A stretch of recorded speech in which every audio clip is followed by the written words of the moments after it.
Hello दोस्तों, pick the fight civil service में आप सभी का स्वागत है। जैसा कि आप सभी जानते हैं कि हमारे इस चैनल के माध्यम से डेली करंट अफेयर की श्रृंखला चलाई जा रही है। ये वीडियो भी उसी का हिस्सा है। आपको बता दें कि हमारे चैनल पर जितने भी वीडियो डाले जा रहे हैं वो बिहार शिक्षक भर्ती 2023 के लिए बहुत ही इंपॉर्टेंट है, चाहे वो हिस्ट्री का हो या हम लोग हर पोर्सन का कवर कर रहे हैं।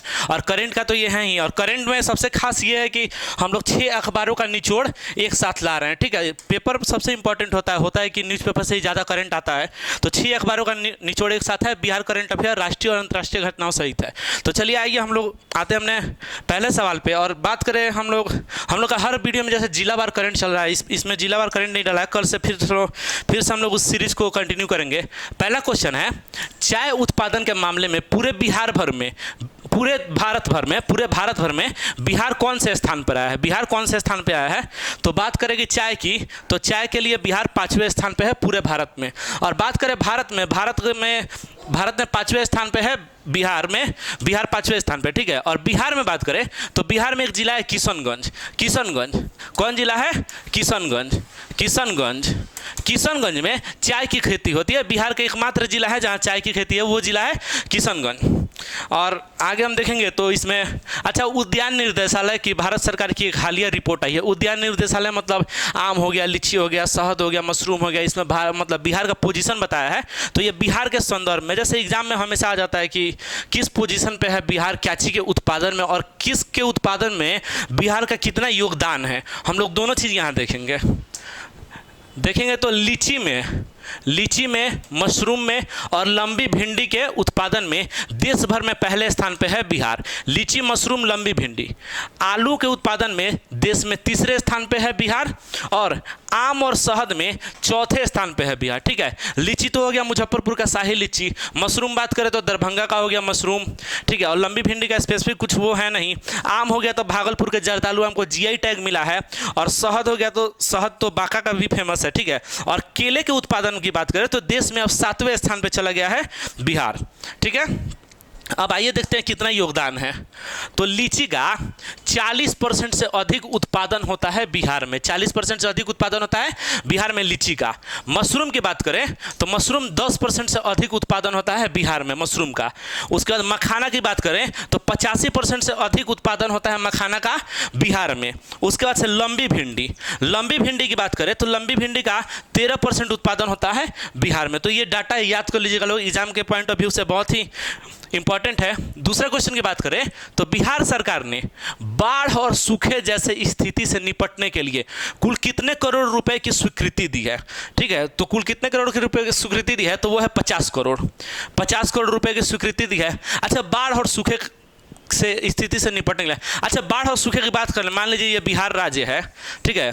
मान लीजिए ये बिहार राज्य है, तो बिहार राज्य में आपको पता ही है कि जो ये होता है, ये अगर उत्तर बिहार की बात करें तो उत्तर बिहार बाढ़ से प्रभावित है। और बात करें दक्षिण बिहार की तो दक्षिण बिहार जो है ना वो सूखे से प्रभावित है। और इसी सूखे को दूर करने के लिए मुख्यमंत्री नीतीश कुमार के द्वारा गंगा जल को नालंदा जिला में ले आया गया है, ठीक है। तो इसमें 50 करोड़ रुपए की स्वीकृति दी गई है।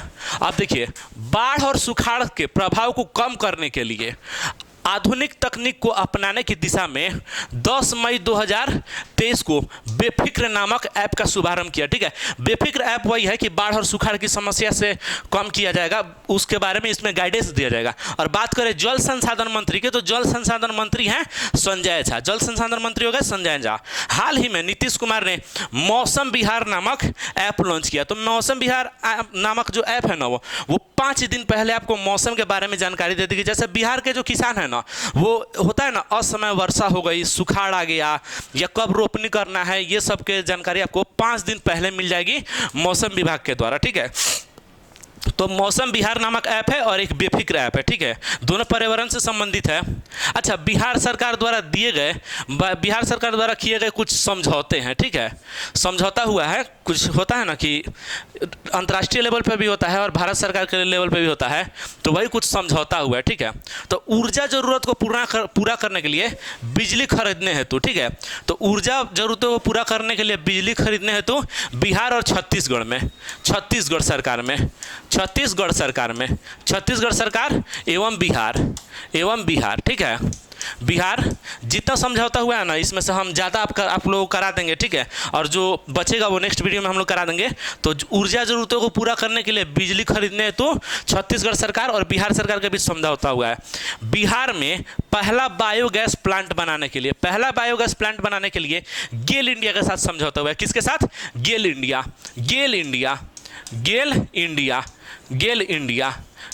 के साथ समझौता हुआ है बिहार सरकार और गेल इंडिया में।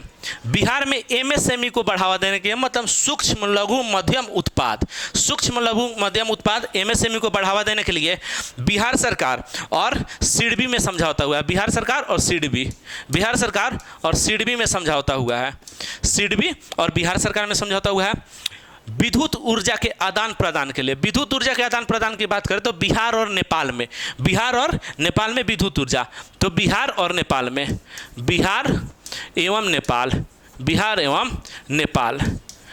एवं नेपाल। अच्छा देखिए, बिहार में एमएसएमई को बढ़ावा देने के लिए सिडबी एवं बिहार सरकार, ठीक है, और ऊर्जा आदान प्रदान के लिए बिहार एवं नेपाल में। अच्छा, मुजफ्फरपुर में कैंसर अस्पताल बनाने के लिए तो टाटा मेमोरियल सेंटर जो कैंसर के उपचार के लिए बहुत ही प्रसिद्ध है, तो टाटा मेमोरियल सेंटर, ठीक है, तो यहाँ लिख देते हैं बिहार सरकार, बिहार केवल लिख देते हैं बिहार एवं टाटा मेमोरियल,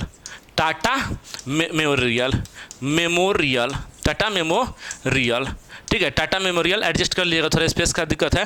तो ये 3-4 हम बता रहे हैं और नेक्स्ट वीडियो में जितना बचेगा हम ला देंगे, ठीक है। आते हम लोग अपने अगले सवाल पे। तो हाल ही में जारी राष्ट्रीय संस्था रैंकिंग फ्रेमवर्क 2023 के तहत भारत की टॉप 100 यूनिवर्सिटीज़ में बिहार के कितने यूनिवर्सिटी है? पूछ रहा है टॉप 100 में बिहार का कितना है, ठीक है। तो टॉप 100 में बिहार का एक भी यूनिवर्सिटी नहीं है, दूसरे संदर्भ में बिहार को कुछ रैंकिंग मिला है, लेकिन उसका भी हम डिटेल जानकारी देख लेंगे, लेकिन टॉप 100 में भी बिहार का कोई मतलब वो नहीं है, यूनिवर्सिटी नहीं है, ठीक है। तो देखिए, केंद्रीय मंत्रालय की ओर से जारी NIRF रैंकिंग 2023 में बिहार की एक भी यूनिवर्सिटी टॉप 100 की लिस्ट में नहीं आई है, ठीक है। और उसके बाद हालांकि पटना जो IIT पटना है, 7 अंक उसका और लुढ़क गया है। कितना अंक लुढ़का है? 7 अंक लुढ़ गया है, और लुढ़कने के साथ वो कितने स्थान पर चला गया? 66वें स्थान पर चला गया है। तो IIT पटना का कितना स्थान हो गया है? 66वां, ठीक है।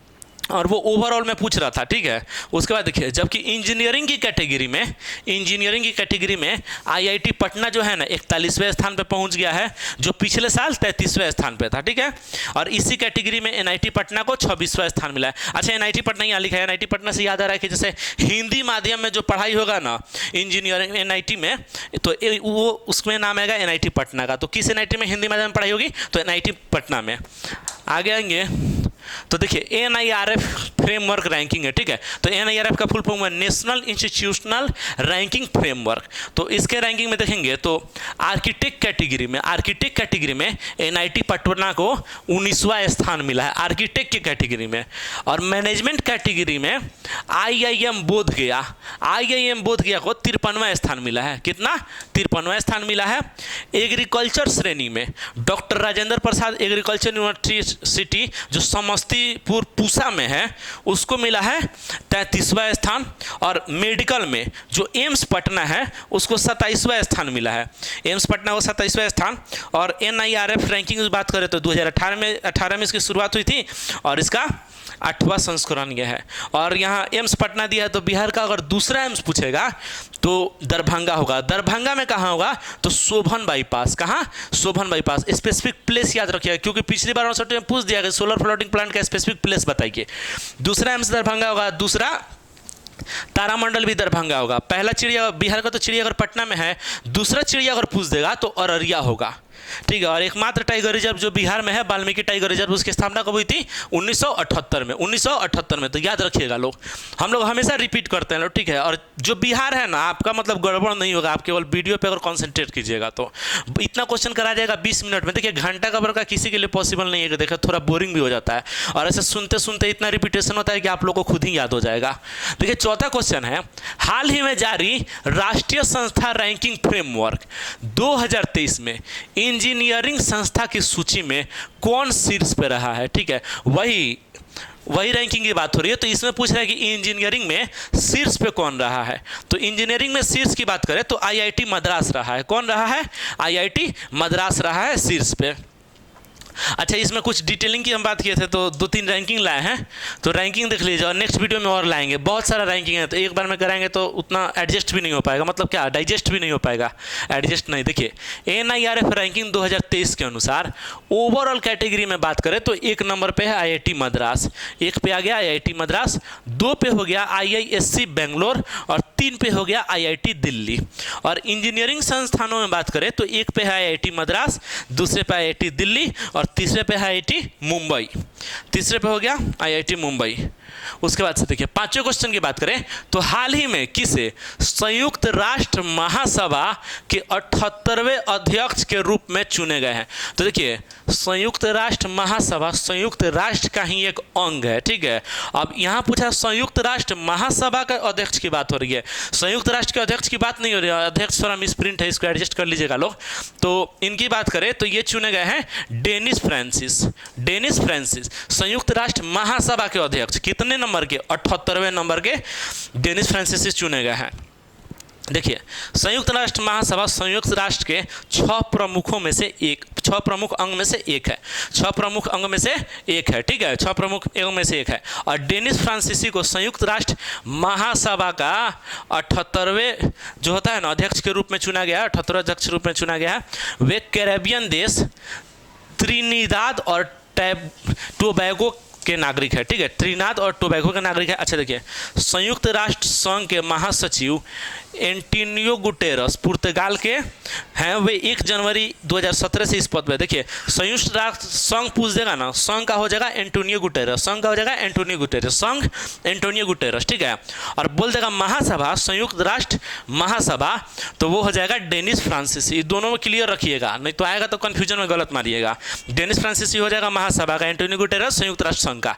देखिए 6ठा क्वेश्चन है, हाल ही में किसने विश्व बैंक के 14वें अध्यक्ष के रूप में पदभार संभाला है। 14वें अध्यक्ष के रूप बात हो रही है विश्व बैंक की, तो वो हो जाएगा अजय बंगा। अजय बंगा ने विश्व बैंक के 14वें अध्यक्ष के रूप में पदभार संभाला है। इंपॉर्टेंट इसलिए भी है क्योंकि ये पहले जो है ना अश्वेत व्यक्ति हैं। कौन है?